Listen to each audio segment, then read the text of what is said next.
Before the legends of Atlantis were ever heard, there was another ancient land, a sacred place lost to time and memory, known as Lamria. Some call it Mu, others whisper its name during meditation or in their dreamy journeys. However you may have come across it, Lamria carries a resonance that awakens something deep within the soul. Imagine a civilization not built on war or power, but on harmony, intuition, love, and spiritual wisdom. A place where humanity was in perfect connection with nature, with each other, and with the divine. Where technology wasn't made of metal and machines, but rather frequencies, sound, energy, and pure intention. Lamria is not just a myth. It is a living memory that resides within many of us, a call that some feel without knowing why. Have you ever looked out at the ocean and felt an odd sense of home? Or heard the gentle voice of your heart guiding you towards something you can't explain? If you have, then this video is for you. Today we will dive deep into the full story of Lamria. We will explore where it came from, why it disappeared, and most importantly, what it means for you as a spiritual seeker in this life. This is not just a history lesson, it is a soul awakening. Stay with me until the end, for you may remember something your soul never forgot. Let's begin our journey into the heart of Lamria. Lamria, the forgotten civilization, but not erased from the flow of time. Though not recorded in historical texts, its name still lives on in whispered words of ancient rituals, spiritual teachings, and the unspoken memories of those who walk among us today. Many believe Lamria existed long before Atlantis. It was a vast continent that connected areas now known as Asia, Australia, South America, and even Africa. It is not a coincidence that creatures like lemurs were found in distant lands. Scientists of the 19th century theorized that a landmass once connected these regions, allowing the species to migrate across. Though this theory was ultimately debunked by modern science, a deeper truth, one beyond logic, still exists. To those on the spiritual path, Lamria was never just a legend. It was a source of wisdom, of love, and of divine connection between humanity and the universe. In Lamria, people did not live through ego. They did not speak with words, but with vibration. They did not build with steel, but with light, crystals, and energy. They sensed each other as reflections of a unified consciousness. There was no war, no competition, no hierarchy. Only love, understanding, and spiritual evolution were the focus of society. The people of Lamria didn't search for control over nature. They listened to it. They communicated with plants, animals, with the oceans and the winds. Every mountain, every drop of water, every star, all were companions on their journey of soul evolution. Lamria, for many, is not only the origin of physical healing methods, but also the spiritual wisdom still being rediscovered today. When the civilization collapsed, its knowledge did not vanish. It was encoded into stones, sacred sites, and most powerfully, within the DNA of their descendants. Lamria is not just a lost place, it is a part of you, an ancient chapter in human consciousness, waiting to be remembered. When it comes to lost civilizations, the name Atlantis is often mentioned first, a place known for its intellect, technology, and ambition for conquest. But Lamria takes an entirely different direction. It didn't strive to rise, it strove to merge. It didn't seek to dominate, it sought healing.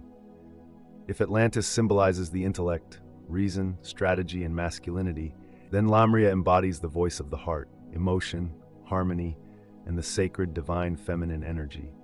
In Lamria, intuition was not dismissed but honored as the highest form of wisdom. Every individual lived in profound connection with the earth, the stars, and each other, through feeling and the vibration of the heart. The people of Lamria did not use medicine to heal.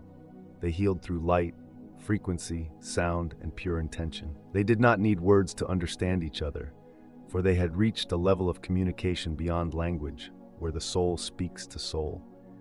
Every glance, every shift of energy was a sacred conversation. For them, living was not just about surviving. It was about expressing the sacred light of existence through the human form. Therefore, within their consciousness, there was no separation.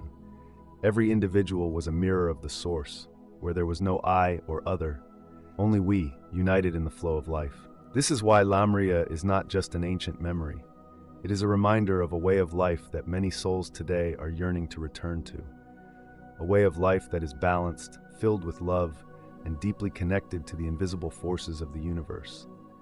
And so Lamria, although buried beneath the surface of the earth, is far from gone. It continues to live as a frequency, a heartbeat, deep within the soul of those who are awakening. Those who once belonged to it are now being called back. Not to escape the world, but to bring that light back, to heal, to connect, and to remind humanity of the way they once lived. Lamria was not a starting point, it was a place of arrival. The first souls who set foot on Earth, the pioneers of Lamria, came from distant stars, Pleiades, Sirius, and other high-frequency systems that humanity today is only beginning to sense. They did not come to dominate, but to radiate light. They did not come to conquer, but to elevate the frequency of this planet. Earth back then was still young, soft, and flexible. It was the perfect place to experience physical existence without losing the connection to the divine. And so they chose this place, to begin a civilization like no other. A place where the soul could remain fully embodied, where consciousness could expand between the physical and the energetic, between heaven and earth. The people of Lamria built their society not with concrete or metal, but with light, crystals, and organic structures that blended into the landscape. Their cities did not rise, they blossomed, like flowers from the earth. Every architecture was a part of the landscape. Every place resonated with the rhythms of wind, sea, and moon. In this golden age, there was no war. There was no competition, no hierarchy. People lived in soul communities, each group with a distinct spiritual role: healers, knowledge keepers, sound workers, crystal experts. Every role was sacred, with no one higher or lower than another, just different purposes. They could communicate across dimensions, travel through light portals, and connect with beings from other realms with ease. To them, life was not limited to one form or one planet. Life was a vast, intelligent, and sacred web, and they lived as conscious parts of that web. Every action, from eating, resting, meditating, to creating, was aligned with the cycles of nature. They didn't rush, they lived in truth. Every morning was a sacred beginning, every sunset was a ritual.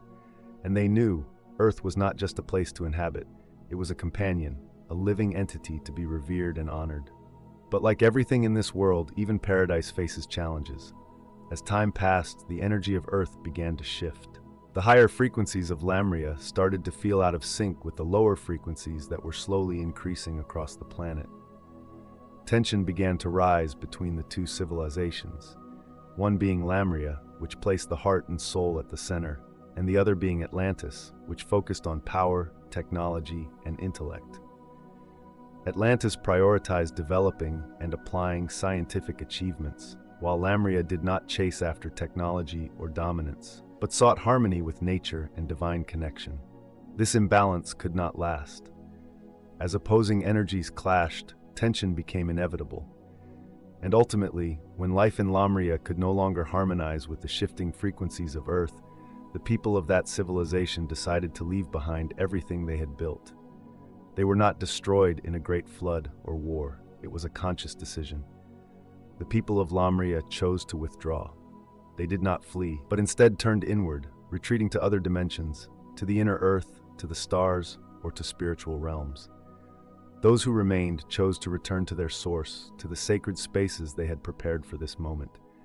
When Lamria withdrew, they took with them all their knowledge, all their healing methods, and the purest energy they had, hidden deep within the earth, within underwater temples, and most powerfully, within the DNA of their descendants.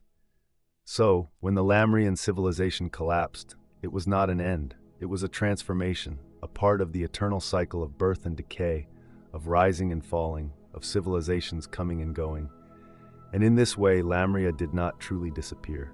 It simply withdrew, waiting for the moment when humanity would be ready to rise once again and reclaim all that it had ceded. So while Lamria may have vanished from the surface of the earth, it was never truly erased from the flow of time. The values, the knowledge, and the energy that the civilization left behind were encoded in crystals, in sacred sites, and most powerfully, in the DNA of those who once lived there. Those who feel the call to Lamria are not random. They are souls, starseeds, who chose to return at this moment to bring back the light, the healing, and the ancient wisdom of Lamria. The signs of these souls are clear. They are the ones who can feel energy deeply, who connect with nature in strange and extraordinary ways, who feel different from the modern world. Not because they are lost, but because they carry the memory of another age. Perhaps you felt this.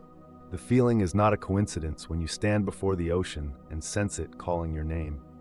It's not irrational when you look up at the sky and feel a deep connection with the stars. You may have dreamed of underwater cities, ancient temples, and souls from the past calling you back. This is no coincidence. This is awakening. And like the people of Lamria before, you are not searching for something outside of yourself. You are searching for yourself. Because you carry the light of Lamria within you, the memory of a civilization that understood that connection. Love and balance with nature is the only way to truly live. And when you open yourself to this, it is not only a personal awakening. You are activating a frequency, an ancient and sacred frequency of Lamria. This awakening is not just about remembering the past. It is about bringing that light into the present, to heal, to connect, and to help elevate the frequency of the earth itself. The souls of Lamria have returned, and they walk among us. They are those who feel the unseen, who are deeply attuned to energy, and who are awakening to the truth of who they are. And as you begin to reconnect with nature, listen to your inner voice, and trust in your heart, you will see clearly that this connection is real. Lamria is not just a memory, it is a living, ever-present frequency, and it exists within each and every one of us. So, the story of Lamria is not just a story of the past. It is an awakening in every breath, in every feeling, in each step we take. The people of Lamria, though long gone from this world, continue to live through every soul they touched. And as humanity begins to return to nature, to its true essence, that awakening will come back stronger than ever. When you listen to the voice within you, when you feel the connection to nature, you are not just seeking healing for yourself. You are awakening ancient memories within your soul. Those memories belong to Lamria. When you trust your intuition, when you live in harmony with the universe, you are living in the way the people of Lamria lived, a life full of love, harmony, and awakening. These souls do not need to find a specific place to live. They know that Lamria lives within them. Every movement, every breath, every vibration of the heart is a reflection of the civilization that once lived in perfect harmony with the universe. And now, we are taking in these seeds, not as faint memories, but as real rays of light.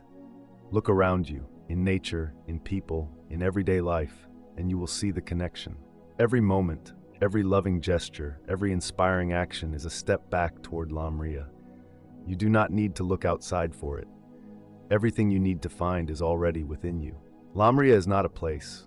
It is a frequency, a state of consciousness, a way of life, the light of awakening.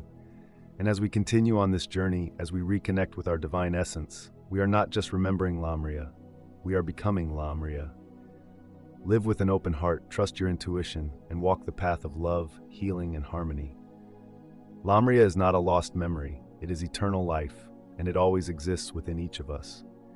We are never separate from nature, we are a part of it.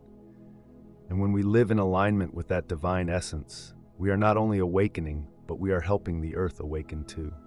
Thank you for joining me on this journey. Remember, you are never alone. Lamria lives within you, within me, and within all of us.